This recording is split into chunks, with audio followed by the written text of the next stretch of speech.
শুভ সকাল বন্ধুরা, কেমন আছো সবাই? আশা করি সবাই ভালো আছো, আমিও খুব ভালো আছি। তো আমার নতুন একটি ভিডিওতে তোমাদের সকলকে স্বাগত। আর যারা যারা আমার ভিডিওটি দেখছো, তো যদি সাবস্ক্রাইব করো তো তাদেরকে অসংখ্য ধন্যবাদ। আর যদি সাবস্ক্রাইব না করে থাকো তো এক্ষুনি সাবস্ক্রাইব করে দিয়ে আমার পাশে থাকো, আর ভিডিওটা সম্পূর্ণ দেখার জন্য অনুরোধ রইল। তো দেখো, এবার সকাল সকাল চা করে নিয়েছি। চা করে এবার মুড়ি মাখিয়ে নিয়েছি। তো সবাইকে চা দিচ্ছি, মুড়ি দিচ্ছি। আর আমার ওই যে দেওর আর দেওরের বউ বসে আছে। ওরা কিন্তু দিল্লিতে ছিল, অনেক দিন বাড়ি ছিল না। এটা ওদের বাড়ি, মানে আমার ছোটো কাকা শ্বশুরের ছেলে। তো ওরা এখন এসেছে। এখন ওদের ঘরটা ভাঙা হয়েছে, ভেঙে গেছিলো যেহেতু, তো ওই ঘরে তো থাকা যাবে না, অনেক দিন থাকা নেই। তা ভেঙে চুরে ঠিক করছে, এখনও ঠিক হয়নি। তো এখানে আমার কাছেই আছে। তো এই যে এখন তাদেরকে চা করে দিয়েছি, মুড়ি মাখিয়ে দিয়েছি। আর ওদিকে ওরা খাচ্ছে, আর আমি এদিকে ভাতটা বসিয়ে দিই। আজকে বৃহস্পতিবার, নিরামিষ। আসলে সপ্তাহে আমি 2 দিন নিরামিষ খাই, শনিবারটা খাই আর এই বৃহস্পতিবারটা খাই। তো এই যে এখন ভাতটা বসিয়ে দেবো। তো ডাল আর মুগের ডাল রান্না করবো, আর অনেক কিছু রান্না করবো আজকে, তোমরা দেখবে, ভিডিওটি দেখতে থাকো। তো এই যে ভাতটা বসিয়ে দিয়েছি, আর ওই পাশে একটু ডাল সিদ্ধ বসিয়ে দেবো। তো আমি কিন্তু কোনো দিনই সকালবেলায় উঠে চা করে কোনো দিনে খেতে পারি না। মানে এক দিন তো আমি রাখি না, কারণ আমার না সকালবেলাটা খুব তাড়াতাড়ি থাকে। যত ভাবি যে তাড়াতাড়ি করব, কিন্তু সকাল সকাল উঠবো, উঠে পুজো টুজো দিয়ে যাতে, মানে ওরা তো আমার বড় টাইম মতো মানে বেরোয়। মেয়ে স্কুলে যায়, যেহেতু মেয়েকে নিয়ে যায় 10টায়। তো আমার না মানে হয় না। তো দেখুন খুব তাড়াতাড়ি করছি, রেখে দিয়েছি। আমি পরে তরকারি বসিয়ে তারপরে খাবো, এমন আর কি। ডালটা বসিয়ে দিয়েছি, যে ডালটা দেখো আমি থালাটা একটু ঢেলে নেবো, কারণ অনেক দোকানের ডাল না পোকা থাকে। তো আমার মানে ঘেন্না লাগে, তার জন্য আমি একটু পোকাটা দেখি আছে নাকি। তো নেই, ছিল না। তো আমি বেছে দিয়েছি। আর আমি ডাল আমার ভালো লাগে না, আমার একটু নিরামিষ তরকারি হলেই আমার খাওয়া হয়ে যায়। আমার ডাল না হলেও হয়, নিরামিষ তরকারিটাই ভালো লাগে। তো দেখো এদিকে মা একটু কুমড়ো দিয়েছিল, মিষ্টি কুমড়ো, তো রান্না করব। তাই দেখো পুঁই শাক নিতে এসেছি আমার জায়ের কাছে। আর পুঁই শাকটা দেখেছো পুরো রান্নাঘরের ঘরে ঢুকে গেছে। তো আমি বললাম একটা দিয়ে তাহলেই হবে, আরও তো লাগবে না বেশি। অল্প অল্প করে রান্না করব, তাহলেই হবে, কারণ বেশি তরকারি করলে আমার থেকে যায়। আর যেহেতু এখন গরম, ফ্রিজে রাখা যায় কিন্তু রাখি না। রাতে গরম গরম খাবো, এখনকার তরকারিটা আবার রাতে খাবো, এর জন্য রাখি না। দেখো আমি ডাঁটাটা নিয়ে চলে এসেছি। আর এদিকে যে ওকে একটু সবজি কাটতে দিয়েছি। ও কিন্তু আমাদের বটিতে কাটতে পারে না, আবার এই হচ্ছে মুশকিল। ওই যে চাকু আছে, চাকু দিয়ে কাটবে, কিন্তু কুমড়ো টুমড়ো তো চাকু দিয়ে কাটা যাবে না, তাই না? কচু তো কাটা যাবে না। তো এখন আমাকে ওইগুলো আমি পরে কেটে নেব।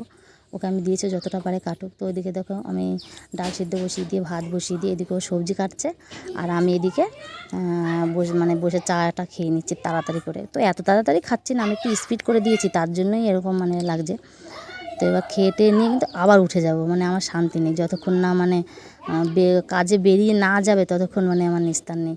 তাও কিন্তু আমার রান্না হয়েছিল না, জানো তো, এইসব তরকারি একটাও হয়েছিল না, শুধু ডালটা হয়েছিল। আর তাড়াতাড়ি করে 2টো ভাত খেয়ে যাবে, নাহলে তো না খেয়ে চলে যাবে। মানে 2টো আলু আমি ভেজে তাই দিই তাড়াতাড়ি করে, তাই আলু ভাজারে ডাল দিয়ে খেয়ে কিন্তু বেরিয়ে গেছে। তারপরে পরে বললাম আমার দেওরকে যে ভাত দিয়ে আসার কথা, তো ফোন করলো যে ভাতটা দিয়ে আসি, তো বললো না দিতে হবে না, রুটি খেয়ে নেবো, তাই বললো। তার জন্য বললাম তাহলে থাক। তো এদিকে দেখো খেতে বসে পড়েছি। ওরা আমার বর মেয়ে ওরা খেয়ে চলে গেছে, স্কুল চলে গেছে। আর এই যে ওরা কাজে চলে গেছে। আর এই যে আমরা এখানে খাচ্ছি, আমার দেওরের খাওয়া হয়ে গেল। আর ওই পাশে আমার যাও বসে খাওয়া হয়ে গেছে, ও জল খাচ্ছে। তো দেখো আমার ছেলেও পাশে বসে কিন্তু চাটনিতে ভাত খাচ্ছে। প্রথমে খাইয়ে দিচ্ছিলাম, দিয়ে বলছে চাটনিতে খাবো। আমি তো চাটনিতে খাবো না, তা তুই একাই খা। তার জন্য আমি বাটি করে দিয়েছি, ও খাচ্ছে আর বক বক করছে, হ্যালো বন্ধুরা। মানে ক্যামেরা হচ্ছে তার ওরকম করছে, হ্যালো বন্ধুরা, আমরা এখন ভাত খাচ্ছি। তো দেখো আমি রান্না করছি, এটা হচ্ছে টক পাতার চাটনি। ওইদিকে ভাত আছে, লেবু আছে, আর এদিকে আছে ভেন্ডি আলু তরকারি, বরবটি ভাজা, আর ওখানে আছে মুগের ডাল। আর আমি তো ডাল খাই না, মানে খাই, আমার যেদিন ভালো লাগে খাই, আমি আজকে খাইনি। তো এদিকে আছে ডাল, আর এদিকটায় আছে ওই যে সকালে পুঁই শাক নিয়ে আসলাম, তো পুঁই শাক দিয়ে, কুমড়ো দিয়ে, আলু দিয়ে, কচু দিয়ে একটা তরকারি। তো এই দেখো এবার কিন্তু খাওয়া দাওয়া হয়ে গেছে। এবার আমরা কোথায় যাচ্ছি বলো তো, একটু মানে বেলপাতা আনতে যাবো, আজকে বৃহস্পতিবার তো তার জন্য। তো এই দেখো এদিকে পুঁই শাক এগুলো এদিকে ঝুলে গেছিলো, তাই ওখানে তুলে দিল। তো ওই দেখো আমরা এখন 3জন মিলে যাব বেলপাতা আনতে, দুব্বা বেলপাতা এগুলো গোছাতে। তো দেখো ওই দিকটায় যাচ্ছে, মাঠের দিকটায়। আর এই গর্তটা না পাট জাগ দিয়েছিল, তার জন্য জলটা এরকম, জল থাকে না, শুকিয়ে যায়। আবার এই মানে এই জলটা থাকবে তো শুকিয়ে যাবে, আবার সামনের বছর আবার জল দিতে পাট জাগ দেবে। তারপরে গর্তের মধ্যে ধানও লাগায় আবার। তো এই দেখো আমরা বেলপাতা নিতে চলে এসেছি। আর এই যে বেলগাছ, আর আমার যা বলছে তুই তো কত বেলপাতা পাচ্ছিস, আমি পাচ্ছিই না। আর এখন বেলপাতা ভালো পাওয়া যাবে না, ওই যে আকারগুলো কচি কচি দেখে নিতে হবে, নাহলে ওই পাতা মানে একটু ফুটো ফাটা, ও এখন না পেলে কী করা যাবে, তাই না? নেই মামা কানা মামাই ভালো, এখন ওইগুলোই নিতে হবে। আর যখন বেলপাতা ঝরে গিয়ে যখন পড়ে না, ওঠে না নতুন বেলপাতা মানে বেরোয়, তখন মনে হয় সব নিয়ে গিয়ে পুজো করি, এমন মানে তোর কী ভালো লাগে। দিয়ে আবার এই যে এখন কানা খোড়া সব হয়ে গেছে। তো যাই হোক, আবার নাকি বেল না ধরলে সেই বেলপাতা পুজো লাগে না। তো এই গাছটা তো অনেক দিনকার গাছ, পুরনো গাছ, তো এর জন্য ওখান থেকে নিলাম। তো দেখো এখন আমরা যাচ্ছি, আর ওই যে ও ক্যামেরা করে দিচ্ছিলো, যে আমি বলছি আমাকে একটু দে, তোকে একটু দেখায়। তো ওই যে আরেকজনের হাতে দিয়ে দিলাম ক্যামেরাটা। তো তারপরে এই যে আমরা যাচ্ছি 3 জন মিলে কথা বলতে বলতে বাড়ির দিকে। আর এত রোদ দেখেছো, রোদের ঝটা কেমন, রোদ ভীষণ বেরিয়েছে, আর এত গরম পড়ছে মানে কি বলবো, সে চৈত্র বৈশাখ জ্যৈষ্ঠ মাসের মতন গরম পড়ছে।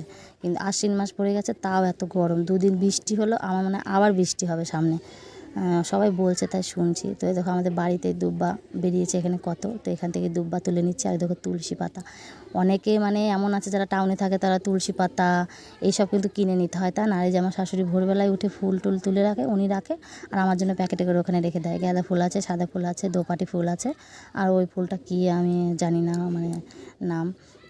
তো দেখো গ্রামে থাকার কত সুবিধা, তাই না? এই যে সব কিছু জোগাড় হয়ে গেল। আর টাউনে যারা থাকে তাদেরকে কিনে নিতে হয়, আবার সময় মতো পাবে কি না পাবে তাও ঠিক নেই। আর তুলসী পাতাও কিন্তু অনেকে মানে পায় না যারা টাউনে থাকে। তো অনেকে গ্রামেও থাকে, যারা গ্রামে থাকে তারা তো জানে যে কত ইয়ে। আর এই যে পুঁই শাক, পেঁপে, এগুলো কিন্তু আমাদের বাড়িতেই লাগানো আছে। অনেকে মনে করলে বাড়িতে বাড়িতে সবজিও লাগিয়ে রাখে, সবজিও কিনে খেতে হয় না, মানে গ্রামে থাকার এটাই একটা সুবিধা। তো এই যে আমরা শুধু জলটা কিনি, আবার এদিকে অনেক কিছু কিনে খেতে হয়, কারণ সব সবজি তো আর বাড়িতে লাগানো থাকে না, তাই না? ওদিকে পেঁপে আছে, পুঁই শাক আছে, আর এদিকে টুকটাক সবজি টবজি কিনে খেতে হয়। মাছ টাছ সব আসে বাড়িতেই।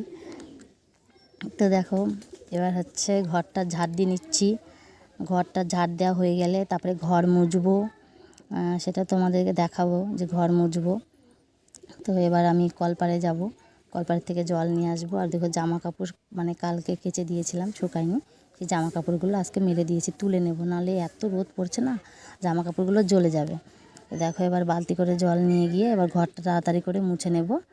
মুছে, কারণ আরও ঘর থেকে এবার ঘর মুছে বেরোবো, তো সমস্ত কাজ করে স্নান করে তবে ঘরে ঢুকবো, তার জন্য একটু জল খেয়ে নিচ্ছি, কারণ জল তেষ্টা পেয়ে যাবে। আর যা গরম পড়ছে না, এই গরমে কাজ করলে এই জল তেষ্টা তো ঘন ঘনই পায়। আর এই ফ্রিজটা আছে তার একটু ঠান্ডা জল খেয়ে বাঁচি। আমার তো ঠান্ডা জল ভালো লাগে, অনেকে ঠান্ডা জল খেতে পারে না, কিন্তু আমি খাই, আমার ঠান্ডা জলটা ভালো লাগে। তো দেখো এবার ঘরটা মুছে নিচ্ছি তাড়াতাড়ি করে। তো দেখো বন্ধু, আমার ভিডিওটা তোমরা দেখো, আর যদি ভিডিওটা দেখে ভালো লাগে তো যারা সাবস্ক্রাইব করনি তারা সাবস্ক্রাইব করে দিও, আর যারা সাবস্ক্রাইব করেছো তাদেরকে তো কী বলবো, অনেক অনেক ভালোবাসা। আর একটা লাইক কমেন্ট শেয়ার অবশ্যই করে দিও, কারণ সত্যি যারা ভিডিও বানায় তারা জানে যে ভিডিও বানাতে কতটা কষ্ট হয়। আমিও, আর অনেকে অনেক আশা নিয়েই কিন্তু আসে, আমিও অনেক আশা নিয়েই আমি এসেছি এই ইউটিউবে একটু দাঁড়ানোর জন্য। তো তোমরা পাশে থেকো। তো কী বলবো, আর কিছু বলার নেই, তোমরা তো জানোই অনেক আশা নিয়েই ইউটিউবে এসেছি, যদি দাঁড়াতে পারি ঠাকুরের ইচ্ছায়, তোমাদের ভালোবাসায়। তো তোমরাও পাশে থেকো, আমিও তোমাদের পাশে থাকবো। তো দেখো এবার আমার ঘরটার মোছাও হয়ে গেল, এবার চলে যাব কলপাড়ে, বাসন কটা মাজবো, কটা জামা কাপড়ও আছে, মানে যতই কাচি জামা কাপড় আমার আর ফোরাবে না। দেখেছো ওই যে ওই পাশে ঝুলছে, ওখানেই রেখে দিই, ছেলে মেয়েকে স্নান করাই, ওখানেই রাখি। তো দেখো এবার গামলা থেকে বাসনগুলো নামিয়ে নিচ্ছি। আসলে গামলাটা না আমার মা দিয়েছে, তো ভালোই হয়েছে, কারণ আমরা ঘরে যা খাই ওই বড় গামলাটার মধ্যে রাখি, একবারে কলপাড়ে নিয়ে চলে আসি, আর এখান থেকে মাজা হয়ে গেলে একবারে দিয়ে গামলায় করে নিয়ে গিয়ে ঘরে রাখি, এটা একটা সুবিধা, তাই না? তো তোমাদেরকে একটা ঘটনা বলি। আমার শ্বশুর আমার মেয়েকে, সামনে পুজো, তো পুজোর জামা কিন্তু কিনে দিয়েছে আমার শ্বশুর আমার মেয়েকে। তো জামাটা নিয়ে কী হয়েছে দেখো, হচ্ছে নিচে জিন্সের প্যান্টের মতন, যে জিন্সের প্যান্টের মতন যে নিচে একটু মানে একটু ইয়ে থাকে, মানে ফোলানো থাকে, মানে একদম আটা না, যেগুলো ঢিলা আর কি, ওই তো ওইগুলো কিনে দিয়েছে। কী প্যান্ট বললে আমি জানি না, বলতে পারলাম না। আর উপরে টপ তো ঘরে নিয়ে এসে রেখে দিয়েছি ওয়ার্ডরোবের উপরে, ওয়ার্ডরোবের ভেতরে রাখিনি, কারণ ও দেখছে, তো তার জন্য আর ভেতরে রাখিনি, আমি দেখে নিক তারপর ভেতরে রাখবো। তো রেখেছি, তো আমার মেয়ে সেদিনকে বের করে নিয়ে এসছে ও জেঠিদেরকে দেখানোর জন্য, তো নিয়ে গিয়ে ঘরে রেখেছে। এবার পরের দিন ওটা টপটা আমি আর খুঁজে পাচ্ছি না, আমি বলছি কোথায় কোথায়, মেয়েকে তো আমি মানে বকছি, খুব বকছি, আর ও ভয়ে না দাদুর কাছে চলে গেছে যে মা মারবে। তো ও বলছে আমি ঘরেই রেখেছি, আর আমি খুঁজে পাচ্ছি না, সারা ঘর খুঁজে পাইনি। আর অনেক ফ্রিজের নিচে যে বাস্কেট থাকে না, ওই ওই বাস্কেটের মধ্যে মানে কি বলবো তোমাদেরকে, না যদি দেখাতে পারতাম তো ভালোই হতো, আমার তখন অত খেয়াল ছিল না, দেখানো হয়নি। তো অনেক ভেবেচিন্তে আমি কোথায় যেতে পারে টপটা, ঘর থেকে কি উড়ে গেল, ঘর থেকে কি উড়ে গেল। তো পরে আমি দেখি তো বাস্কেটে আছে না, দেখছি হ্যাঁ মানে ফ্রিজের নিচে বাস্কেটটা তো কেটে ফেলেছেই, আর টপটা এমনভাবে কেটেছে মানে কি বলবো, মানে আর পড়ার মতো নেই, মানে বাড়ির থেকে পড়েও কোথাও বেরোতে পারবে না, মানে ছোটো ছোটো করে কেটে দিয়েছে। যদি বাড়িতে কেচে দিলে তাহলে বাড়িতে যদি পরতে পারে তো পরতে পারবে এরকম। তাহলে ভাবো পুজোর জামা মানে অনেক করে কিনে তো পরতে পারলো না, কেমন একটা লাগে তাই না। ও তো খুবই কান্না করছিল, তো বলেছে আর একটা এনে দেবে। তো এদিকে দেখো পুজো আসতে, পুজোর এখন একবার ভুরুটা একটু তুলে নিচ্ছি, আবার পুজোর সময় তুলবো। তো আমার যে যা ব্লেড দিয়ে তুলে দেয়, আমি তো পার্লারে যাই না, ওই সুতো টুতো দেখলেই আমার ভয় লাগে, এই জন্য আমি যাই না। এই ব্লেড দিয়েই আমার মানে নিচটা উপরটা কিছু হয় না, নিচে তুলতে গেলে না একটু ব্যথা লাগে। যাই হোক একটু 2-3বার তুলে অভ্যেস হয়ে গেছে। তো দেখো আমার যাও একটু তুলে নিচ্ছে, আর এই জায়ের বর মানে আমার দেওর ও কিন্তু ভুরু তুলেছে, সেটা তোমাদেরকে দেখাতে পারিনি। তো দেখো এবার আমি যে বলেছিলাম ঠাকুর এখানটা পরিষ্কার করবো, দেখো পরিষ্কার করা হয়ে গেছে, কত ভালো লাগছে এখন তাই না। ওই যে সিংহাসন টিংহাসন ঠাকুর নামিয়ে আমি সুন্দর করে পরিষ্কার করেছি। আর ওই কাগজটা সেই লক্ষ্মী পুজো হয়েছে সেই থেকে পাতা ছিল, তো যেই পাশটা পাতা ছিল সেই পাশটা হচ্ছে কেমন হয়ে গেছিলো, তো আমি এবার উল্টো করে দিলাম, তো এখন একটু ভালো লাগছে। এখন সামনে আবার লক্ষ্মী পুজো আসছে, তার আগে পর্যন্ত ভালো থাকবে। আর এবার ইচ্ছা আছে যে আমার মানে এই লক্ষ্মী ঠাকুর নাকি ডোবাতে নেই, মানে জলে দিতে নেই। তো আমার সত্যি লক্ষ্মী ঠাকুর বের করে জলে দিতে আমারও খুব কষ্ট লাগে। তো এবার ভাবছি যে দেখি একটু পয়সা টয়সা গুছিয়ে যদি পারি তো পিতলের যে ঠাকুরগুলো হয় না, যে লক্ষ্মী নারায়ণ, ওগুলো একবারই কিনবো, কারণ তাহলে তো আর জলে দিতে হবে না তাই না। ভাবছি তো ইচ্ছা আছে, দেখি পয়সা করে এখন থেকে একটু কিছু কিছু করে জমাবো, জমিয়ে যদি পারি তো একটা পিতলের, আমার রাধাকৃষ্ণ নেওয়ারও খুব শখ আছে। আমি অনেক আশা নিয়েই বলছি না, ইউটিউবে এসেছি, দেখি যদি দাঁড়াতে পারি ঠাকুরের ইচ্ছায়, তোমাদের ভালোবাসায়। তো সত্যি কি বলবো। তো দেখো এবার আমি ওই বাসনগুলো মাজছি, ঠাকুরের বাসনগুলো অনেক দিন ধরে মাজা নেই, তো এই জন্য একটু বসেই মাজছি, কারণ একটু জোর দিয়ে মাজতে হবে, একটু বালি টালি দিয়ে, কাঁসার জিনিস যেহেতু। আর আমার ঠাকুরের জিনিসগুলো অনেক কষ্ট করে এক এক করে নেওয়া, মানে এই যে বড় বারোদলের মেলা হয়, বড়দিনের মেলা হয়, আমাদের এদিকে নৃসিংহ দেবতলায় মেলা হয়, তো যেখানে যেখানে যাই আমি একটা করে জিনিস কিনে নিয়ে আসি, যে যেখানে যাব একটা করে জিনিস নিয়ে আসলে তাহলে আমার হবে তাই না। তো এক জায়গায় গিয়ে থালা গিলাস নিয়েছি, গঙ্গা স্নান করতে গেছিলাম তখন থালা গ্লাসটা নিয়ে এসেছি। আর আমাদের নৃসিংহ দেবতলায় যে মেলাটা হয়েছিল ওখানে গিয়ে আমি জল শঙ্খ নিয়ে এসেছি। তো এবার আরও পঞ্চপ্রদীপ কাসর, কিন্তু এগুলো আমার নেই, তো মা বলেছে পঞ্চপ্রদীপ আর কাসরটা পোড়ামাতলায় গেলে আমাকে এনে দেবে, যার জন্য আমি হচ্ছে ওটা নিয়ে নিই, মা বললো দেবে, এই জন্য আমার থাক তাহলে আমি আর কিনিনি। আর শান্তিপুরের রাস দেখতে গিয়ে আমার শঙ্খটা কেনা, তো 60 টাকা নিয়েছিল, এখন জানি না 60 টাকায় দেবে কি না দেবে। তো দেখো আমার ছেলে এসেছে, মা স্নান করেছে, ও কাকা স্নান করিয়ে দিয়েছে, দিয়ে বলছে এসে বলছে আমাকে পাউডার আর টিপ পরিয়ে দাও। দিয়ে আমার জায়ের কাছে গেল, যা পরিয়ে দিচ্ছে, আমি আমার হাতে এখন তুই যা ওর কাছ থেকে পরে নে, আমি এখন হাতে মানে সাবান। তো দেখো তারপরে যে পুজো দিতে চলে এসেছি, স্নান টান হয়ে গেছে, হয়ে যে বাসনগুলো মেজে ঠাকুর ঘর পরিষ্কার করে যে পুজো দিতে। আর পুজো দিতে গিয়ে একটা কাণ্ড দেখো, আমি দুটো বাতাসা আমার নেই, তো দুটো লাড্ডু বৃহস্পতিবার আমি একটু মিষ্টি দিয়েই চেষ্টা করি ঠাকুরকে দেওয়ার। তো ওর বাবা তো কাজে যায়, আমাদের এখানে কিন্তু বাড়ির কাছে দোকান না, অনেকটা দূরে, মানে পুরো বাজার বলতে গেলে একদম বাজারই, মানে গেলে মানে কি যেতে 1 ঘন্টা আসতে 1 ঘন্টা এরকমই লাগবে।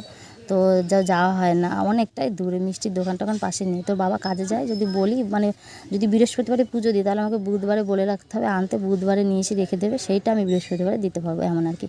তো দুটো লাড্ডু ছিল, বাতাসাও আনতে দিন, যে লাড্ডু দুটো দিয়েই পুজো দেবো। তো ফ্রিজে রেখে দিয়েছি, আমার ছেলে স্নান করে যে বাসন মাজছিলাম না পুজোর, সেই ফাঁকে খেয়ে নিয়েছে একটা। আমি বলছি একটা লাড্ডু কে খেলে, বলছে দিয়ে ওই আমার দেওর বলছে সূর্য খেয়েছে। আমি যদি কী করবো এখন বলো, দিয়ে এখন ওই একটা লাড্ডু 2 থালে একটু মানে সে ভেঙে ভেঙে তাই দিলাম। আবার কি হয়েছে, খেয়ে নিয়েছে, তো আবার পুজো টুজো দেওয়া হয়ে গেছে, পরে এসে বলছে যে লাড্ডুটা দিয়ে পুজো দিলে সেই লাড্ডুটা কই, মানে সেটাও খাবে। তাই আমি বলছি কাকা খেয়ে নিয়েছে, দিয়ে বলছে কাকা আসো, কাকাকে মারবো, কাকা কেন খেলো আমার লাড্ডু। তো দেখো এদিকে পুজো দিয়েছি, সিঁদুর টিঁদুর দিয়ে নিলাম, জল সঙ্গে ঘর টট সব গুছিয়ে নিলাম। এবার দেখো মানে মনটায় যে কী শান্তি লাগছে সত্যি করে, আমার পুজো সন্ধ্যা না দিতে পারলে না আমার একদম ভালো লাগে না। সত্যি কথা বলতে আমি পুজো সন্ধ্যা আর এই ঠাকুরের ওই যে মানে শ্রীকৃষ্ণের বাণীগুলো হয় ওগুলো শুনলে, তারপরে আরও আমার ঠাকুরের ওইগুলোই খুব শুনতে ইচ্ছা করে, খুবই ভালো লাগে আমার।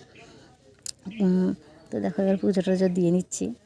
আর ওইদিকে কিন্তু আমার দেওর আর ওরা স্নান টান করা হয়ে গেছে, তো আমি আবার বললাম আমার জন্য বসে থাকতে হবে না, তোমরা ভাত বেড়ে খেয়ে নাও, আমি পুজো টুজো দিয়ে তারপরে খাবো। তো ওরা হচ্ছে ভাত বেড়ে ওই পাশে বসে খাচ্ছে, আর আমি এদিকে পুজো দিচ্ছি। তো আমার গঙ্গা জলে একটু যে চন্দনটা একটু করে নেব। তো চন্দনটা বেটে এবার ঠাকুরকে দিয়ে নেব। আর আমি কিন্তু এই বৃহস্পতিবারের দিন আর লক্ষ্মী ঠাকুরকে লক্ষ্মী ঠাকুর নাকি আমি এক জায়গায় শুনেছিলাম ফোনেই যে লক্ষ্মী ঠাকুর নাকি তুলসী পাতা পছন্দ করে না, মা লক্ষ্মী। তো আমি লক্ষ্মী ঠাকুরকে তুলসী পাতা দিই না, আর সাদা ফুলও নাকি পছন্দ করে না। তাই আমি কিন্তু ওই গাঁদা ফুল আর অন্যান্য যদি কোনো রঙের ফুল পাই তো তাই দিই, আর সাদা ফুল টুল এগুলো কৃষ্ণ ঠাকুরকে দিই। তো তুলসী পাতাটাও কিন্তু দিই না। দেখো পুজো হয়ে গেল, প্রণাম করে নিলাম। তো এই দেখো পুজো দেওয়া হয়ে গেছে। এই যে সত্যি কি ভালো লাগছে না, আমারও দেখতে খুবই ভালো লাগছে। আর ওই যে ভান্ডার ঘর মানে লক্ষ্মী ঘর পয়সা জমানো। তো দেখো এবার বিকেল হয়ে গেছে, 2-4টে শর্ট ভিডিও বানিয়ে নিয়েছি। তো বানিয়ে নিয়ে এই যে এখানে সবাই বসে বিকেলবেলা যা হয় গল্প গুজব তাই হচ্ছে বসে। তো সন্ধে লেগে গেছে, এসে এবার সন্ধে টন্ধে দিয়ে নিলাম। আমি কিন্তু বাইরে থেকে ঘুরিয়ে নিয়ে এসেছি, নিয়ে এসে এবার একটু ঘরে দিচ্ছি। ওই ঘর আমি সব জায়গাতেই দিই, কারণ আছে আমার এই বাড়িতে থাকার মধ্যে আমার এই ঘরটাই আছে, কিন্তু তবুও বাইরে টাইরে যেখানে দিয়ে থাকতে হয় কলপাট টলপাট ওইখান দিয়ে দিয়ে দিলাম। ওই পাশে আমার শাশুড়িদের ঘর আছে, আমার যাদের ঘর আছে ওরা ধুনো দেয় না, তো আমি ধরাই আমি দিই, তো আমি দিয়ে দিলাম। এই দেখো আর মোমবাতিটা ধরিয়েছি হচ্ছে প্রদীপটা নিভে যায়, এর জন্য ঠাকুরের ওখানে না অন্ধকার হয়ে যায়, যার জন্য মোমবাতিটা ধরানো আজকে দুটোই জ্বলছে, প্রদীপটাও নিভছে না কিছুই না। ওদিকে দেখো চা করে আমার বর চলে এসেছে, যে এইগুলো নিয়ে এসেছিলো চিড়ে ভাজা, তো চিড়ে ভাজা চা দিয়ে দিয়েছি। আর এদিকে দেখো এগুলো হচ্ছে মটর ভেজাতে দেওয়া ছিল, তো সেগুলো এখন ভাজছি। এই দেখো সন্ধেবেলাকার টিফিন খাওয়া হচ্ছে এখন। তো সবাই চাটা খাওয়া হয়ে গেছে, এবার এইগুলো খেয়ে নিচ্ছি। আর আমার টিপটা দেখেছো কোথায়, আমার খেয়ালই নেই টিপ কোথায় চলে গেছে আমার। তো এই দেখো রাতেরকার খাওয়া দাওয়া হয়ে গেছে। এবারে দেখো রাতেরকার খাওয়া দাওয়া করার পরে এই যে এখানটায় না মাথা আস্তে আস্তে ওখানটায় চুলগুলো রেখে দিই। তো যখন অনেক হয়ে যায় তখন ওই নিচ দিয়ে পড়ে মানে যখন অনেক হয়ে যায় তখন তো পড়েই যাবে তাই না, তখন আমি প্যাকেটে করে রেখে দিই। তো এই প্যাকেটে করে রেখে দিলাম।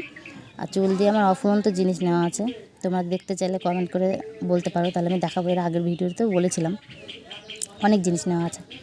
তো দেখো আমার কিছুই ছিল না, থালা ঘুটি বাটি, তো আমি একে একে সবই করেছি অনেক কষ্ট করে, সত্যি কথা বলতে অনেক কষ্ট করেছি। এই ঘরটাও অনেক কষ্ট করে করা, মানে কি বলবো।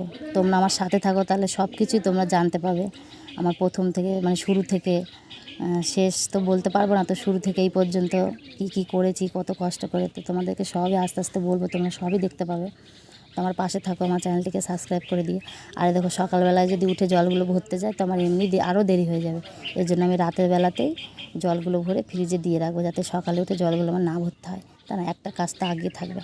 আর দেখো আমার মানে এত ঘুম পেয়েছে না, আমার আর মানে কিছুই চোখ টোক দেখে তো বুঝতেই পারছো, দেখো মানে সোজা হয়ে বসতে পারছে না, এত ঘুম পেয়েছে। সারাদিন তো একটু দুপুরবেলা ঘুমোতেও পারে না, আর যা রোদ গরম পড়ছে ঘুমানো তো যাবেই না। আর টিনের ঘরে তো থাকাই যায় না, যাদের টিনের ঘর আছে তারা জানে। আর এই দেখো এবার চলে এসেছি একটু বাইরে, শুতে যাব। তো বাইরে আসলাম, ছেলেকে ডাক দিলাম, ছেলে আসলো, আমি আসলাম। এই দেখো দেখেছো লাইটটা বন্ধ করে দিল। ওদের ঘরে তো সুইচ যে বাইরে গেছি, আর লাইট ওরাও জানে না আমি বাইরে আছি, তো লাইটটা বন্ধ করে দিয়েছে, অন্ধকার হয়ে গেল। তো অন্ধকারের থেকে আসলাম। তো দেখো আমার ছেলেকে ডাকছি শুতে আয়, ও শোবে না, ওই ঘরে শোবে ওর ঠাকুমা দাদুর কাছে, ওর জেঠির কাছে ওই ঘরে শোবে। ও ঠাকুমাকে ডাকছে ওঠো আমাকে শুতে নাও, আমি ডাকছি আয় আসবে না, তো ওদের কাছেই শোবে। ও গিয়ে মানে ওই যে নেট দেওয়া আছে ওখানে গিয়ে দাঁড়িয়ে আছে, ওখানেই শোবে। আসবো না কাঁদছে। তো আমি দাঁড়িয়ে আছে আসবে করে, তো আসলো না, ওর ঠাকুমা নিয়ে নিল। তো আমি দেখো তালা মেরে দেবো এখন এখানেও তালা মারি, ঘরের দরজাটা দিয়েও একটা তালা ঝুলানো থাকে। আর এই দেখো এখানটা না দিলে না এখান দিয়ে ছুঁচো ইঁদুর এই যে এখান দিয়েও ঢোকে, এর জন্য সকালে উঠে যে বারান্দা দিয়ে না কী যে করে রাখে, আমাকে পরিষ্কার করতে হয়, এই জন্য এইটা এখান দিয়ে রাখলে একটু আসে না, মানে আসতে পারে না, এই জন্য এটা দিয়ে দিলাম। তো এবার দেখো শুয়ে পড়বো। তো বন্ধুরা আমার ভিডিওটা যারা এতক্ষণ ধরে দেখলে তাদেরকে অনেক ধন্যবাদ। তো আবার দেখা হবে পরের ভিডিওতে, ততক্ষণ সবাই ভালো থেকো সুস্থ থেকো, আজকের মতো টাটা।